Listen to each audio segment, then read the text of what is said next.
Stage is yours. Excellent.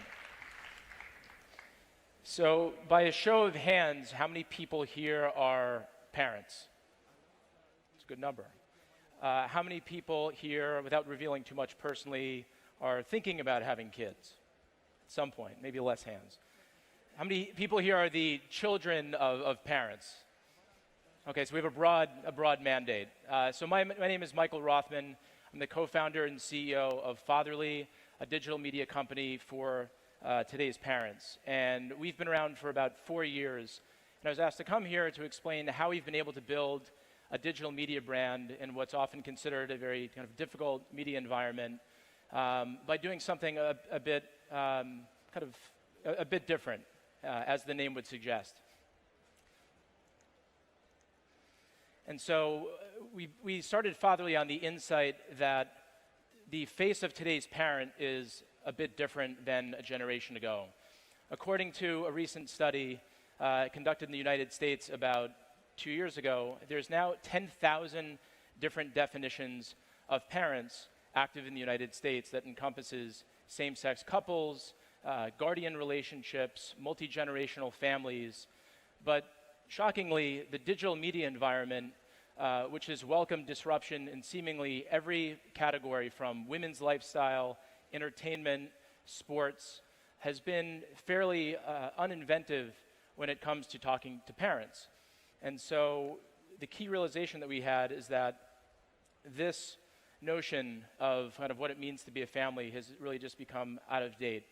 And when we started about 5 years ago, it seemed like such a conspicuous white space that I often thought that something might be wrong or that I might have been missing something. It wasn't just a white space, perhaps it was a graveyard of attempts by traditional media companies to reach this audience of men. And what we realized talking to people is that they really suffered from a lack of imagination. Men were often seen as being this kind of like doltish Homer Simpson caricature, and no one was really talking to what a father actually represents today. And so the inspiration behind Fatherly came from my professional background, which was as one of the founding employees of Thrillist, which for those that are familiar provides it's a lifestyle guide in 30 different cities around the world, telling young single people where to go drinking, where to go eating, where to have fun, and where basically to spend their disposable income.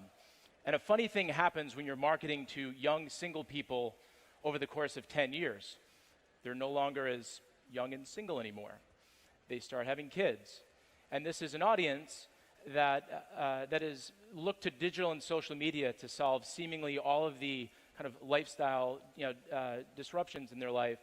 And there wasn't an endemic parenting media brand that really catered to the consumption habits of this next generation.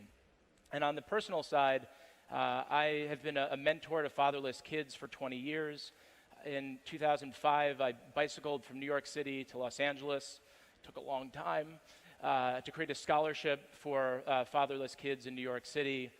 Years later, I started an organization called Career Gear, which works with men coming out of prison to get them back involved in their lives, in their home lives and their families. And so it was really these twin currents of this audience that I saw kind of aging into this new life stage before my eyes, and personal inspiration that created the groundwork for Fatherly. And for those who consume any amount of social media, kind of the macro trends are very glaringly obvious. Even looking at like the Twitter bios of politicians and celebrities, you'll often see now that men will kind of identify as being a proud father in one of the first or second words they mention in their description. I'm sure your social media feeds are kind of awash in images of footballers and celebrities, showcasing their families almost as a badge of honor. And this is something that's actually, that's changed over the last couple of years. And so we had this kernel of insight. We had this backstop of experience with Thrillist. And so the question was, how do we actually get started? It was a question that I thought would be relevant for any entrepreneur. You have this germ of an insight, and then what do you do next? And so the first thing that we did, again, about 5 years ago, is we took a poll of about 500 dads who had kids under 2 years old in New York City to ask them, what is it that you need more of that you're not getting from digital or social media as it pertains to your experience as a parent? And what we found is that it wasn't that there was a deficit of information for them, there was a glut, there was a fire hose of information available for parents, but it was just really hard parsing the signal from the noise.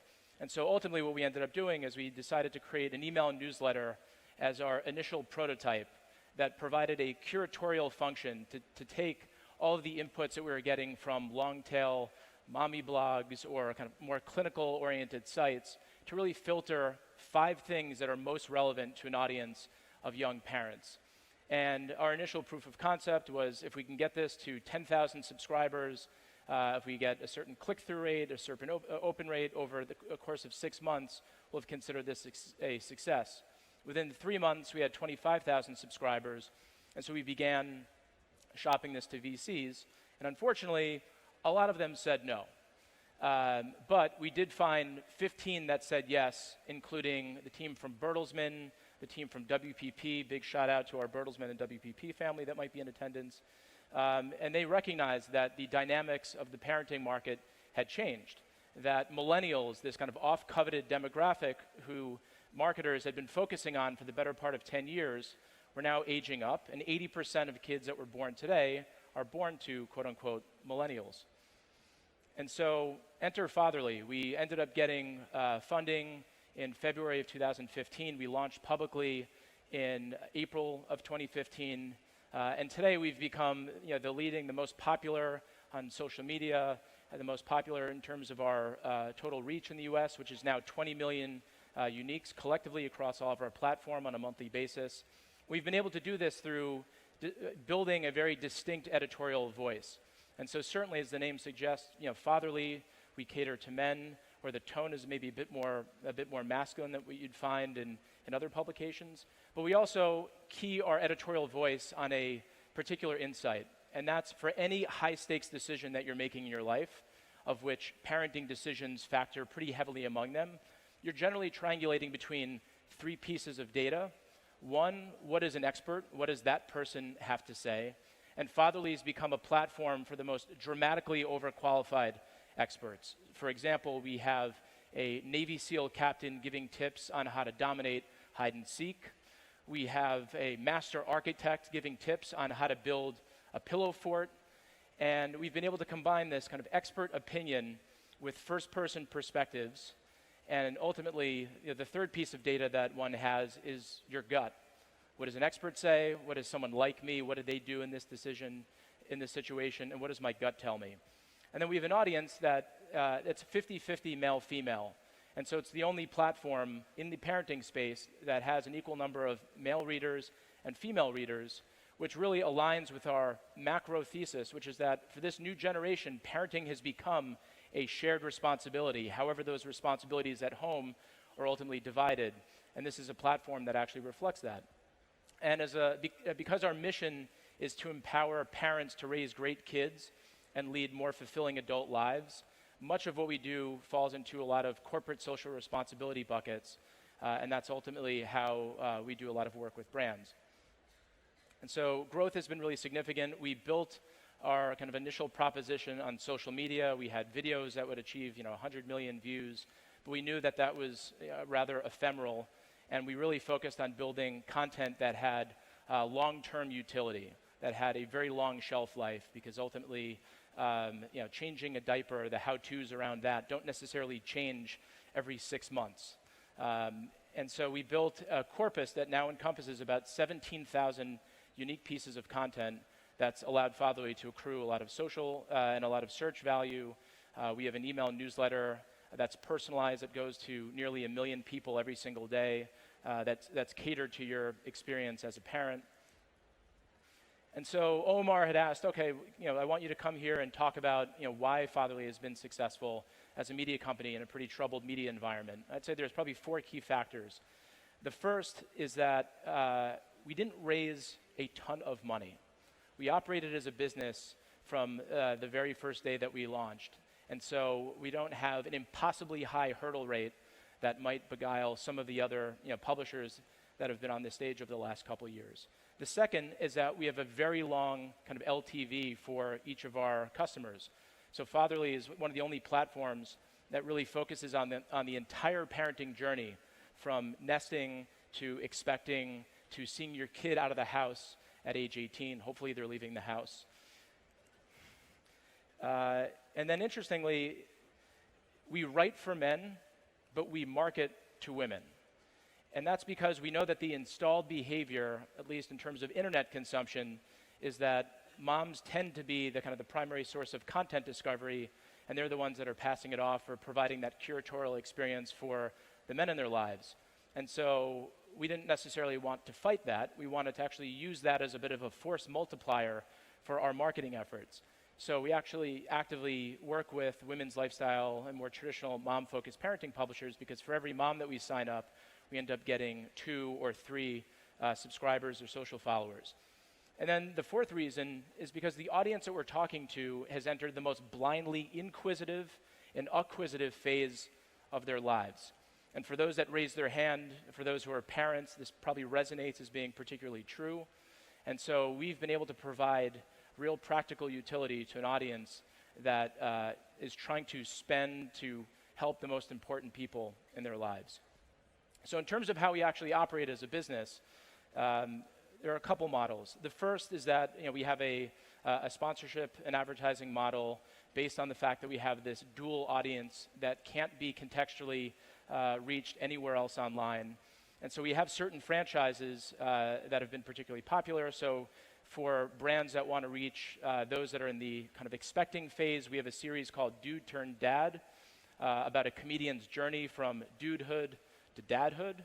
We also have another series kind of on the tail end of that called Dad Turned Dude, about a guy who actually saw his child out of the house and is now, without any little ones in the home, is rediscovering what to do with his free time. We have Gamer Dad, which hinges on an insight that the average video gamer, according to Twitch, is a 35-year-old dad. And these are guys that don't necessarily have all of the time that they had when they were younger gamers in their 20s. And so these are curated video game reviews for a much more harried and distracted audience. The Imagination Report, we query 1,000 5-year-olds every year to find out what they want to be when they grow up. And we track that over time.